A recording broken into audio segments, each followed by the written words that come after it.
So, Lauren, let's turn to your latest op-ed for The Hill, which has the title, "Will the 2025 Women's March galvanize or repel?" In it, you write in part this: "On the day after Donald Trump's inauguration in January 2017, millions of women took to the streets in Washington, D.C. and cities around the world to express collective rage about his election and show solidarity for women intent on fighting back against his presidency. Yet, as Trump's second inauguration approaches, the call to march again for many of us is landing like a lead balloon.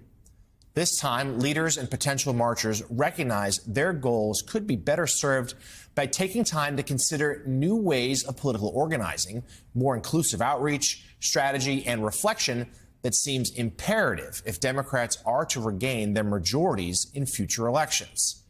There will undoubtedly be another moment when women will be compelled to march en masse for their rights, and the 2025 march may very well turn out significant numbers of people who are motivated to descend on Washington.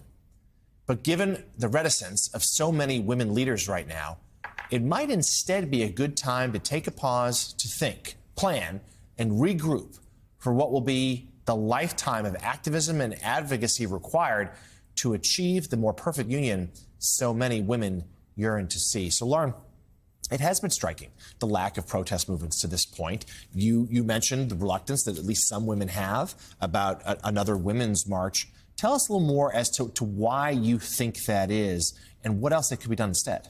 You know, it's not just the Women's March, right? I think there's this sense that all of the stuff that was sort of resistance in 2016, 2017 to the 2018 midterms and beyond is really, really different this time around. And I think there's a couple reasons for it that tie to the Women's March, but also to other sort of efforts to curb Trump's impact. One is that a lot of the strategies over the last few years, they clearly failed in this election. And I think one of the reasons for that, from my perspective, and one of the problems that the Women's March always had, was that women who were right of center, maybe not all the way to the Trump end of the spectrum, but didn't see themselves in the sort of ultra-left organization of a lot of the women's organization, you know, they turned away. And I think we are in a moment where, you know, Democrats need to regroup. And I think what I heard from many, many women leaders, and by the way, especially from Black women leaders of other, you know, women's organizations and civil rights organizations, that to march would feel performative,